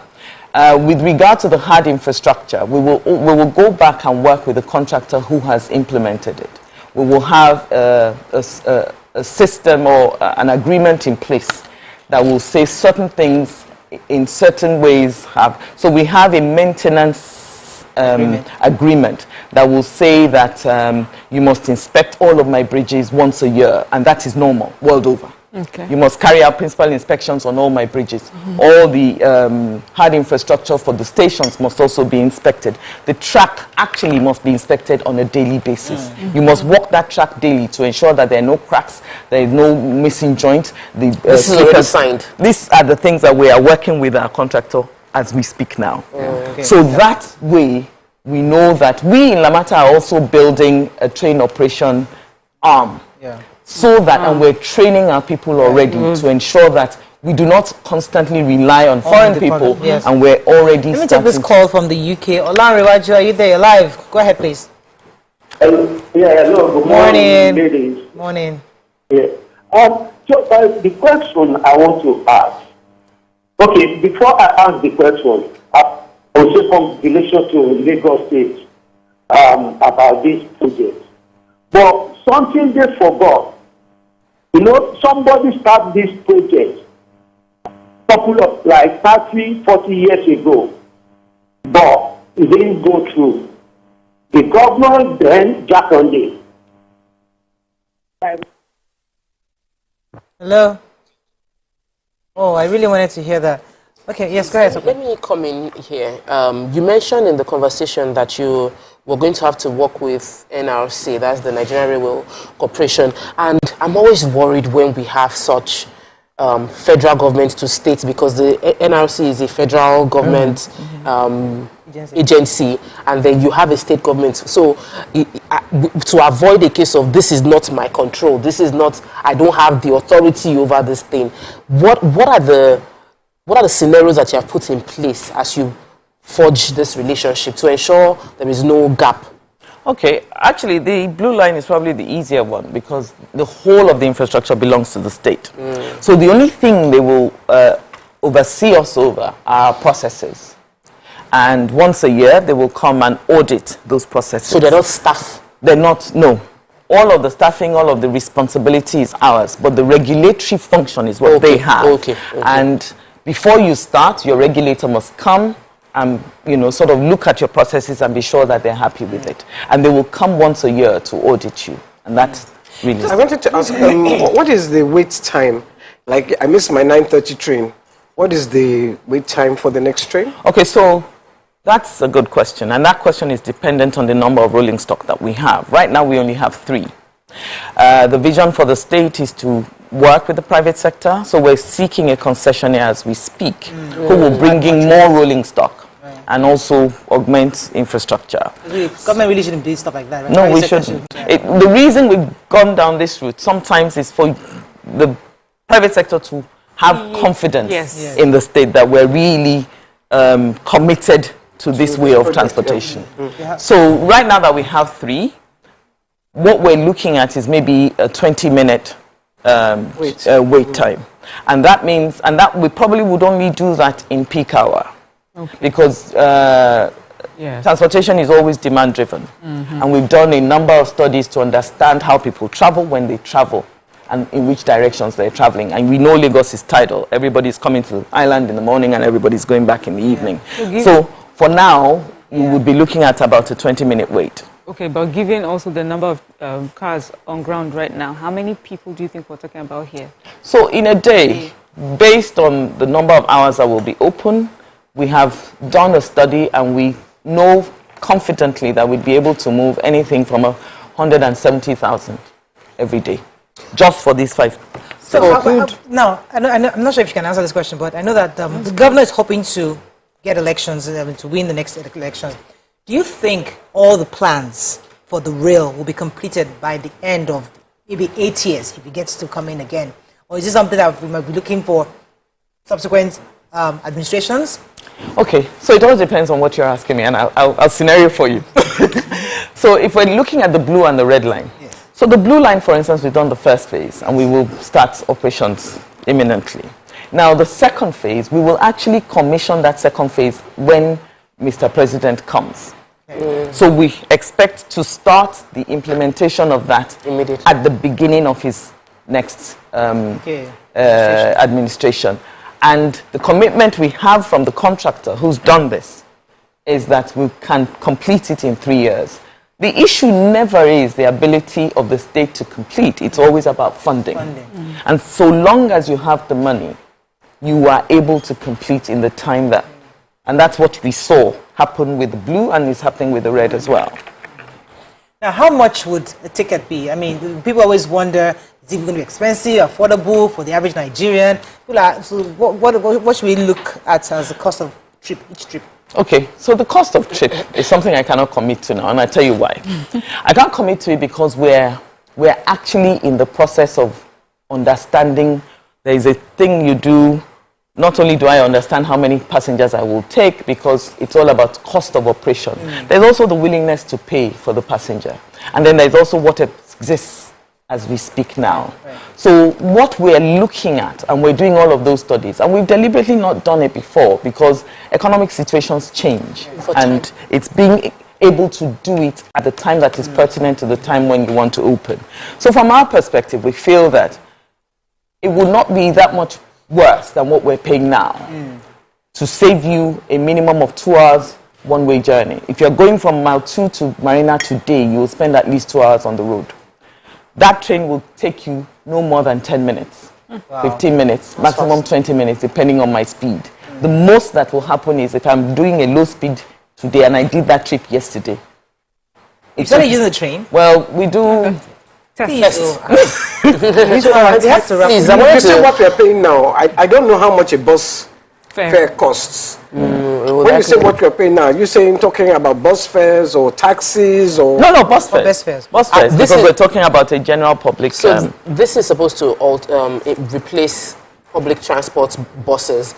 Do you see private car owners to be able to drop their cars and join the train? I hope you will do that. You know what I'm That's a whole vision. Children going to school. Yes. They're able to. And so, of course, as a mother, I'm concerned about their safety when they're on the bus, the trains by themselves. No. I mean, you see it all over the world. So long as they are secure, even more secure on the trains than they are on the buses. So, because... Let's go on a break. When we come back, we'll continue with our conversation. Stay with us. We'll be right back.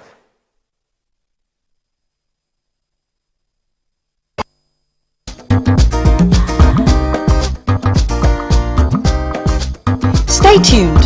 Your View will be right back. Ask questions if I want to ask questions. And if it's something that I saw coming, I may not even ask questions. I may just... I may even tell you I saw this coming. What if it's in person, but then would it make a difference where? So like, this person might just say, you people can just be on Milan Bridge. On a bike. And the person say, babe, I cannot do it again. And you lose range. So what would change? What would change the scenario? Like, does it matter where? Do you want to have like a fancy dinner, like the film you were mentioning? No, like finding up you right. Or do you want to be on the street? No, carry me go fancy dinner. Or you might just una dey run for treadmill. Or you not a joke. Don't tell you lose for your web. Now I don't turn attempted murder.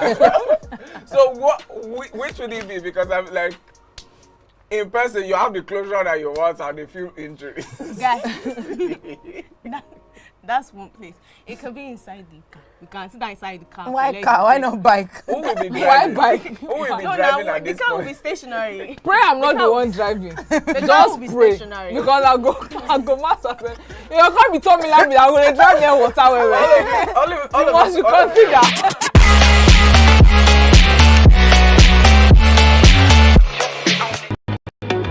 Make welcome Pioneer Positive Force member dancing queen of the 80s, non-conformist, Afrobeat historian in her right, and long-standing member of the multiple award-winning all-female show Your View, Omoyeni Yeni Anikulapo Kuti, aka YK Power! Ginger, Take it.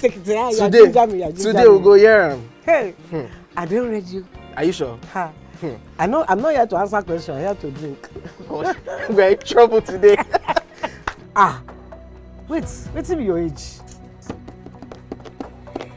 I was close now. I said 1975. He said 73. He said 75. Fellas wasn't even born till 75. So will I drink half? You go drink. Take. Make I help you. Russian. No be half. Which half? You will make me drink. I'll give you a hint. Lights in no.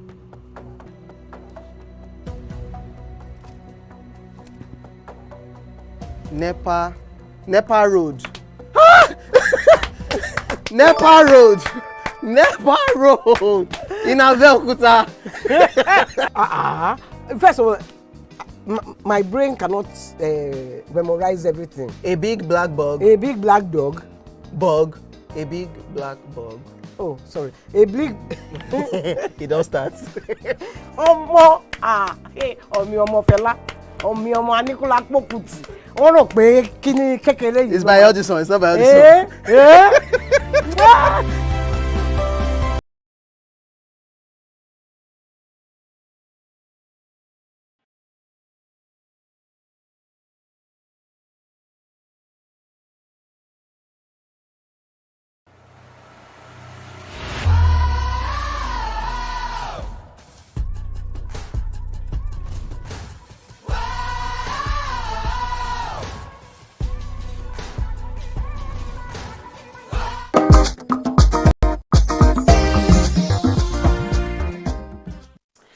Thanks for staying with us. We still have our guests, and we're going to be wrapping up very soon.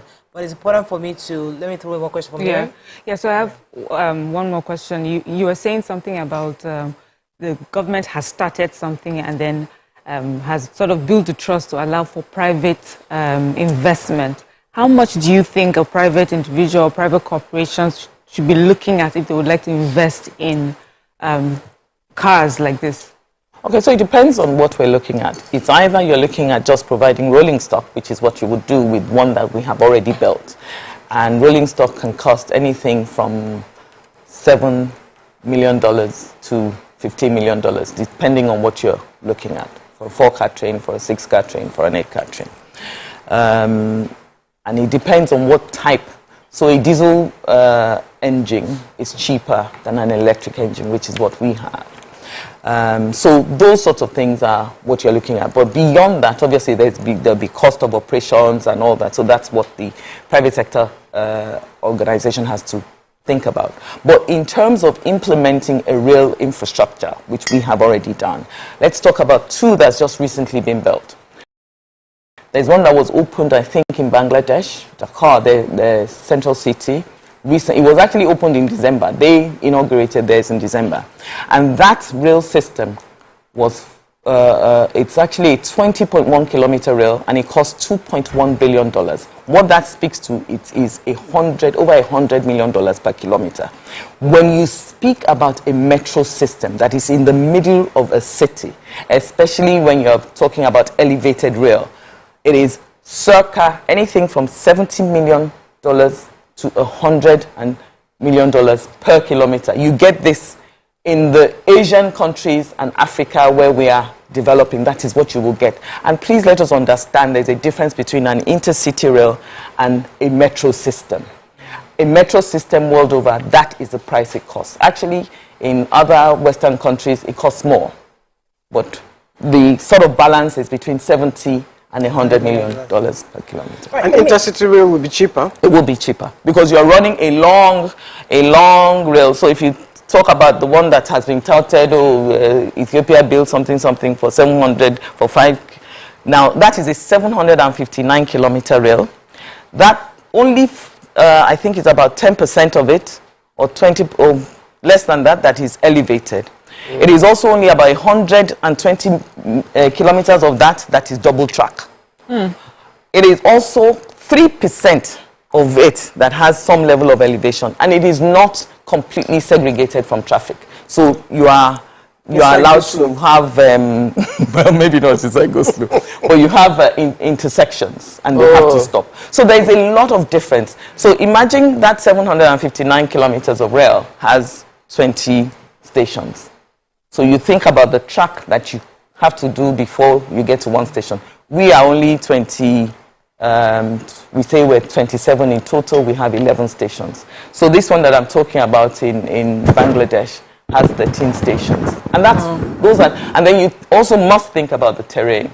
You're talking, the system that we've just built, we put down only for the tracks that are elevated, nearly 2,000 piles. Lagos ground conditions speak to a terrain that is difficult to implement, and to implement something as heavy as... Can we ever have like a subway here on the ground? No. Possible? We are below sea level now. Lagos State is below sea level.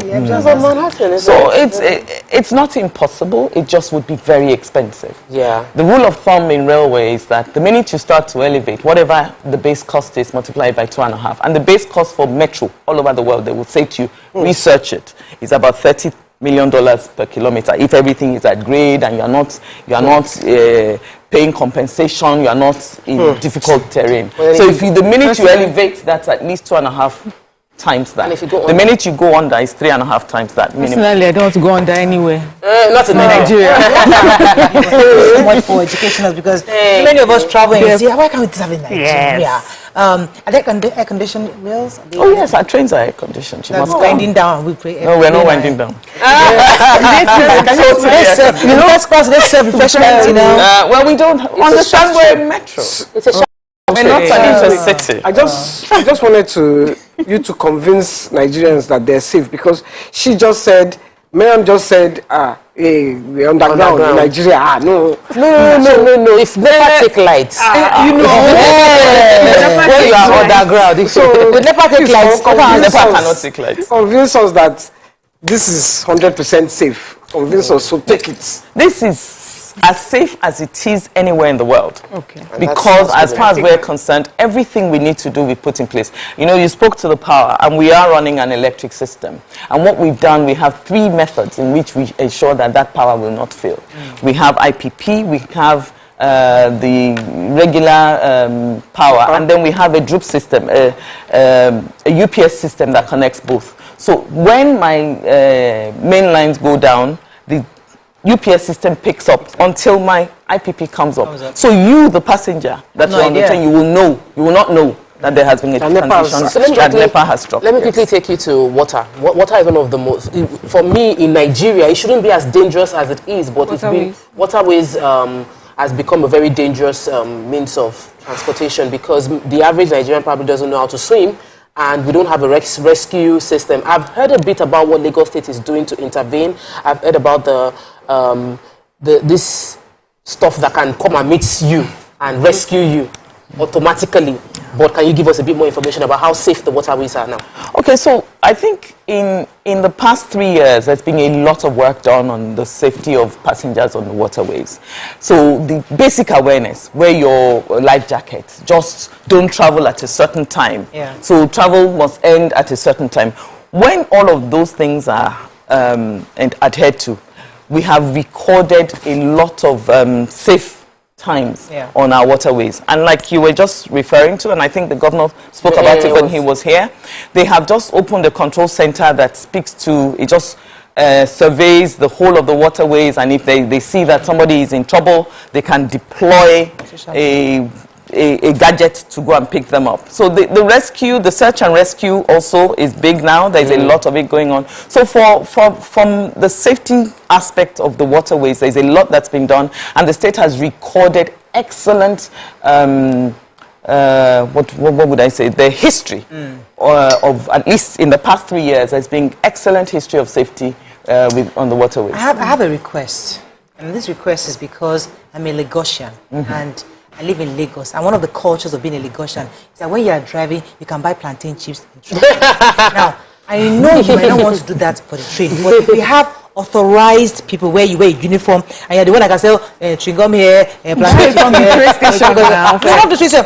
In the cars, it's a Nigerian culture when we're in the road, while we're riding, we like to munch things here and there. Because we're in traffic. Okay, Now we're in traffic. And let me answer me now. Can we have authorized teaching sellers in our train?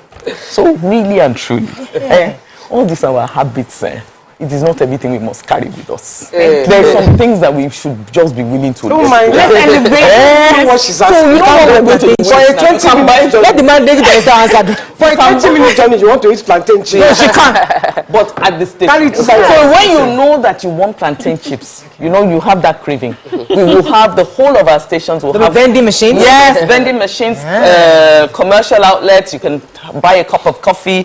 You can buy sandwich. You can buy. The only thing you can't buy amalasha, but you can buy all sorts of chin-chin and things like that and plantain chips and take it on the train. Okay, so because Maria is taking us on a lighter note, let me also go on a lighter note. We have people that preach in the cars and preach in the buses and they hawk different things.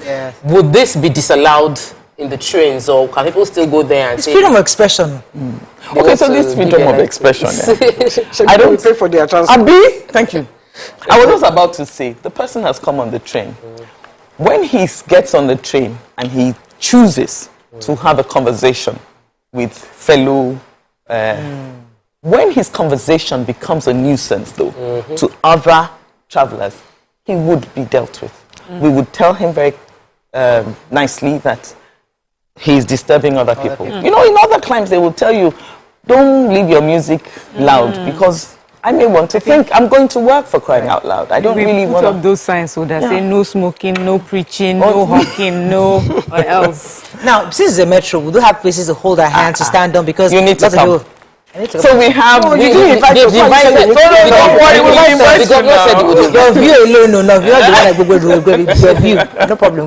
So there's a metro you can actually stand. Yes, you can stand. You have all those straps that you will hold on. Say the AC will not kill somebody because they said the AC to Ibadan that hey, don't worry, just come with your jumper.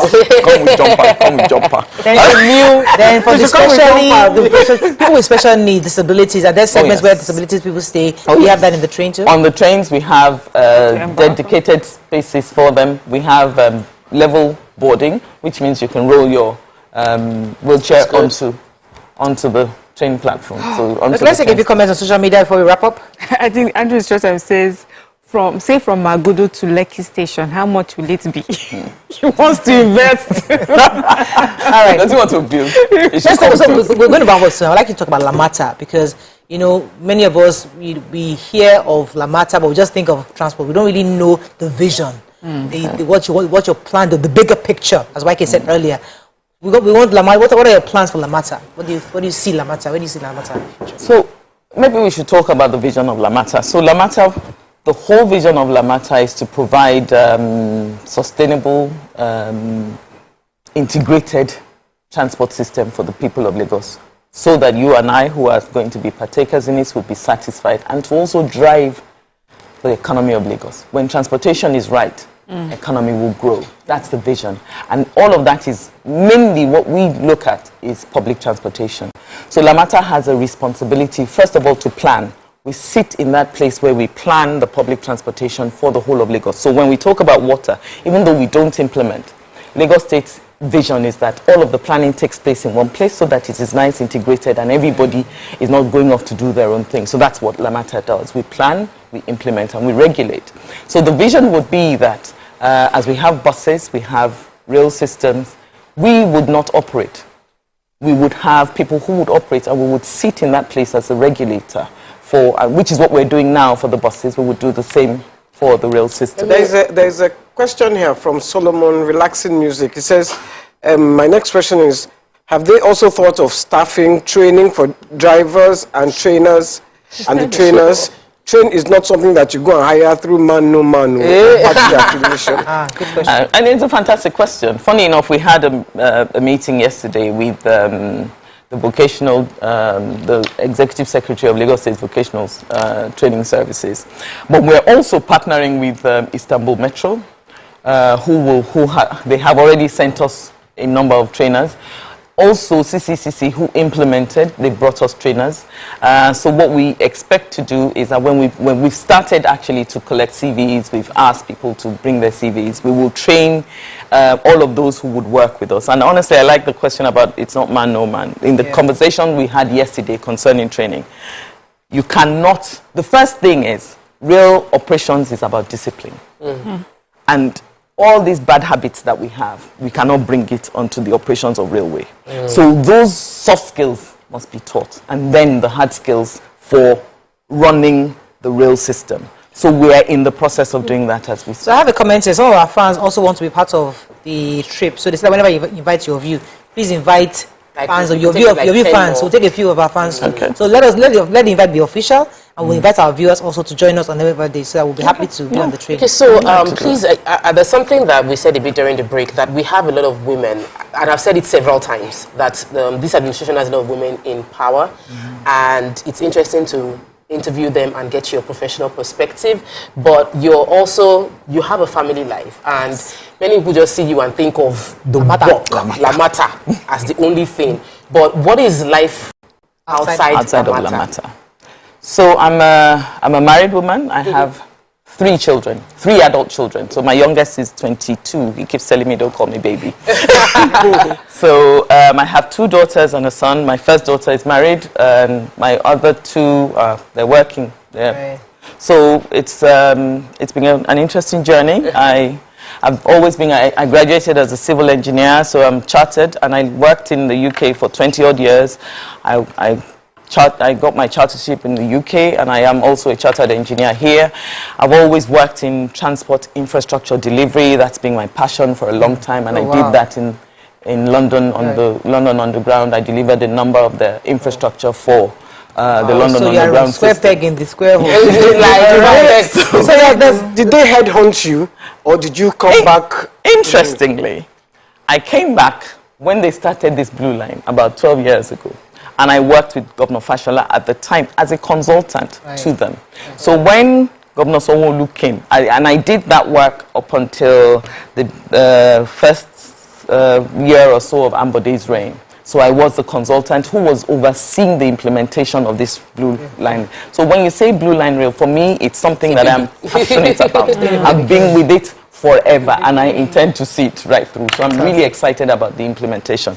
But Governor Babajide Sanwo-Olu asked me to come and head Lamata. So I thought, you know what, you've done this from the outside. Do it from the inside. There's a comment here which I think is really important. So what if there are altercations within the train? How does that get resolved? When tempers are high, when you train and somebody's getting angry and shouting, then, what do you do? Are there security on Can they throw the enemy out of the window? No, they can't. So don't give ideas. When tempers go high in the train, are there ways we can... So and I guess that's part of the reasons why we've been engaging with Lagos State Neighborhood Watch.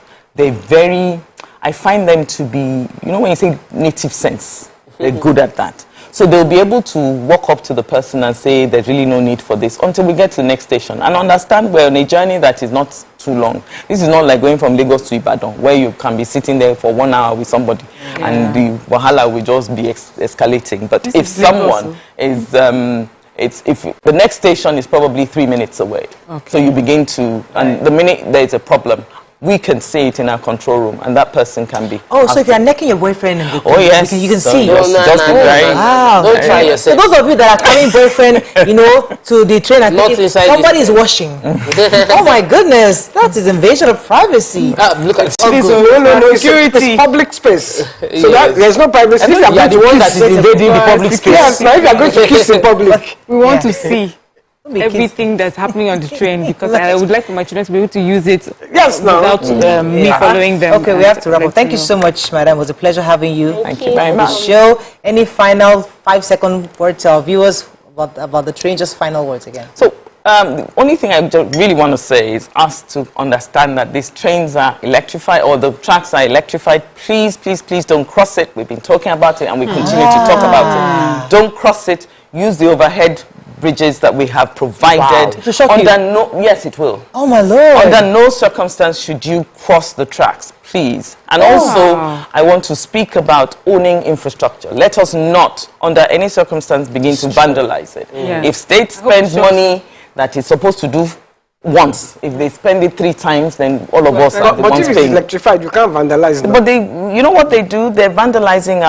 So we have fenced it all off, and they're trying to Electrify remove. it, please. Fence. Electrify If you just electrify the small, yes, it will deter them. Just tease them a bit. Yes. Because that's all we can take on today's show. Tomorrow is another day. We have a special guest tomorrow. We can't wait for tomorrow's show. But thank you so much, madam, for coming today. And I think we learned a few things about Lamata, the blue line. In fact, everybody in Lagos, if you're in Lagos, you don't know about blue line, they're not in Lagos. Because everybody and the new baby inside the stomach knows about blue line. Yes. But now we'll wait for the red line sometime Red line is soon. coming. All right.